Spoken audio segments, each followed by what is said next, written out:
আমার ভাইরা, আমার বন্ধুগণ, গভীর মনোযোগ দিয়ে কথাগুলো শুনবেন। আল্লাহর একজন ওলি ছিলেন,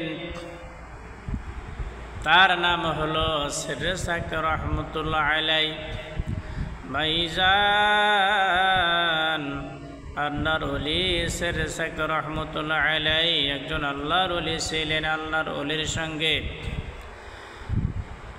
একজন কুরআনের হাফেজের বন্ধু ছিল। ভাইজান,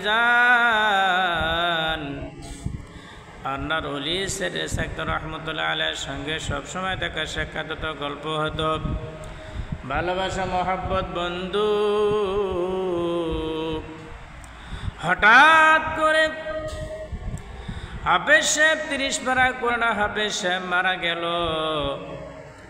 যখন মারা গেল, এই সংবাদটা শুনতে পেল আল্লাহর ওলি সিররে সাকির রহমতুল্লাহ আলাইহি। বাজান বলেন তো ভাইজান, প্রত্যেকটা মানুষ কিন্তু মারা যাবে, পৃথিবীতে কেউ থাকতে পারবে না। কথা বলেন ঠিক কিনা? সবাইকে মরা লাগবে। আল্লাহ পাক বলেন, কুল্লু নাফসিন যায়িকাতুল মাউত। যাদের জীবন আছে, আত্মা আছে, প্রাণ আছে, তাদেরকে মৃত্যু স্বাদ গ্রহণ করাই লাগবে। কথা বলেন ঠিক কিনা? আমার ভাইয়েরা, আমার বন্ধুগণ, কোরআনের হাফেজ যখন মারা গেলেন ভাইজান, আল্লাহর ওলি সিররে সাকির রহমতুল্লাহ আলাইহি সংবাদ পাওয়ার পরে হাফেজ সাহেবের জানাজায় হাজির। ভাইজান, বন্ধু যদি বন্ধু ভালো হয়, আপনি যদি ঢাকায়ও থাকেন, আপনি নওগাঁও থেকে কিন্তু নওগাঁ থেকে ঢাকায় যাওয়ার চেষ্টা করেন, বন্ধুকে দাফন করা লাগে। কথা বলেন ঠিক কিনা? এমন বন্ধু আছে, বন্ধুর ক্ষতি করে। ওই বন্ধুর কথা যদি স্মরণ করে দেওয়া হয়, আমার বন্ধু নয়, বন্ধু নামের কলঙ্ক। ভাইজান, বন্ধুর ক্ষতি করে, কোনোদিন বন্ধু হতে পারে না। 1 নম্বর টাটকা শত্রু। ভাইজান, আমি সেই দিক যাব না। আল্লাহর ওলি সিররে সাকির রহমতুল্লাহ আলাইহির বন্ধু হাফেজ সাহেবের জানাজায় হাজির হলেন। ভাইজান, গভীর মনোযোগ দিয়ে কথাগুলো শুনুন। আপনাকে আমাকে মরাই লাগবে, কেউ দুনিয়াতে থাকতে পারবে না।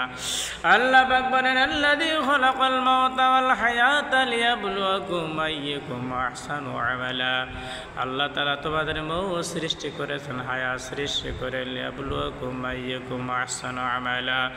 আল্লাহ তাআলা সুন্দর সুন্দর আমলগুলো দেখার জন্য, পরীক্ষা করার জন্য দুনিয়াতে পাঠাইছেন। ভাইজান, আল্লাহর ওলি সিররে সাকির রহমতুল্লাহ আলাইহি হাফেজ সাহেবের জানাজা করাইলেন। জানাজা যখন হয়ে গেল, সব মানুষ মাটি দেওয়ার পরে চলে আসে। ভাইজান, কোনো মানুষ আর থাকবে না। মাটি দেওয়া শেষ হয়ে গেলে কোনো মানুষ আর থাকবে না, একাই থাকা লাগবে। আল্লাহ রাসূল সাল্লাল্লাহু আলাইহি সাল্লাম বলেন, আল কবরু রাউদাতুম মিন রিয়াদিল জান্নাহ আও হুফরাতুম মিন নার আও হুফরাতুম মিন নার। রাসূল সাল্লাল্লাহু আলাইহি সাল্লাম বলেন, হে আমার সাহাবীরা, তোমরা যে কবর দেখতেছো বাবা, এই কবর কিন্তু কবর নয়। যারা মুমিন মুমিনাত, তাদের জন্য কবরটা হবে জান্নাতের টুকরা। যারা কাফের ঈমান তাদের জন্য কবরটা হবে জাহান্নামের আগুনের গর্ত। ভাইজান, কবর এমন একটা জায়গা, কবরে যখন দাফন করা হয়ে গেল, এবার আল্লাহর ওলি সিররে সাকির রহমতুল্লাহ আলাইহি দেখতেছে কবরে দাফন শেষ, সব মানুষ যখন চলে আসতেছে, আল্লাহর ওলি সিররে সাকির রহমতুল্লাহ আলাইহি কবরের দিকে নজর করলেন। আগে কান্দে শুনতে পেলেন কবরের মধ্যে কি যেন হুড়মুড় করে একটা শব্দ হয়। ও বাজান, যারা আল্লাহর ওলি হয়, তাদের কান, চোখ আল্লাহ তাআলা অন্তর্যোগ করে কিন্তু খুলে দেয়। যারা আল্লাহর ওলি হয় তারা জমিনে বসে থাকলে আসমানের খবর পর্যন্ত বলতে পারে। মুরাকাবায় যখন বসে যায় আল্লাহ তাআলা তাদের সব জানিয়ে দেয়। ভাইজান, তাদের অন্তরচক্ষু খুলে দেয়। আল্লাহর ওলি সদরে সাইদ রহমতুল্লাহ আলাইহি কান্দে শুনতে পেলেন কি যেন হুড়মুড় হুড়মুড় করে শব্দ হয়। শব্দ শুনতে পেলেন। আল্লাহর ওলি সদরে সাইদ রহমতুল্লাহ নজর করে দেখলেন। নজর করে দেখতে পায় কবর থেকে একটা কালো রঙের কুকুর, কবর থেকে একটা কালো রঙের কুকুর কবর থেকে উঠে চলে যাচ্ছে। আল্লাহর ওলি সদরে সাইদ রহমতুল্লাহ আলাইহি বলতেছে, কবরকে এই মাত্র আমরা কবরে মাটি দিলাম, হুড়মুড় করে শব্দ হলো, একটা মশা মাছি পড়ে একে দেখতে পারে, এত শব্দ হয় না। কিন্তু দেখতেছে কবর থেকে কালো রঙের কুকুর বেড়ে যখন চলে যাচ্ছে। আল্লাহর ওলি সদরে সাইদ রহমতুল্লাহ আলাইহি কুকুরের সামনে গেলেন। যাওয়ার পরে দুই হাত জোর করে বলতে, আসলে তুই কুকুর নয়, আসলে তুই কুকুর নয়, বল বল তুই কে? আল্লাহর ওলি সদরে সাইদ রহমতুল্লাহ আলাইহি কুকুরের কাছে দুই হাত জোড়ে জোর করে বলতেছে, ভাইজান, বলতেছে আসলে তুই কুকুর নয়, তুই কুকুর নয়, বল বল তুই কে? আল্লাহ তাআলা কুকুরের জবান খুলে দিলেন। কুকুর বলতেছে, আল্লাহর ওলি, আমি আসলে কিন্তু কুকুর নয়, আপনার বন্ধু কোরআনের হাফেজ দিয়ে মারা গেল, তাকে দাফন করলেন। যদি কাফন দাফন করলেন, আমি কুকুর নয়, আমি বদ আমল। হাফেজ সাহেব দুনিয়ার বুকে চলতে গিয়ে গুনাহ করেছে, এ হলো বদ আমল। ভাইজান, এমন কোনো ব্যক্তি নাই দুনিয়াতে থাকার পরে গুনাহ হবে কি হবে না।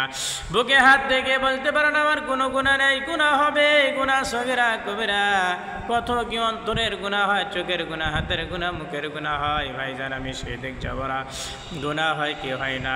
আমার ভাইরা, আমার বন্ধুগণ, কুকুর বলতে, হুজুর আপনার হাফেজ সাহেব বন্ধু বদ আমল, এ বদ আমল, আমি কুকুর, কালো রঙের কুকুর হয়ে কবর থেকে বেরিয়ে চলে যাচ্ছি। আল্লাহু আকবার। আল্লাহর ওলি সদরে সাইদ রহমতুল্লাহ আলাইহি বলে, কেন তুই বেরিয়ে যাচ্ছি বল?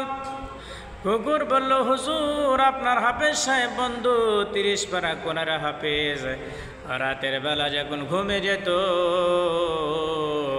সূরা ইয়াসিন না পড়ে কিন্তু ঘুমাইতেন না।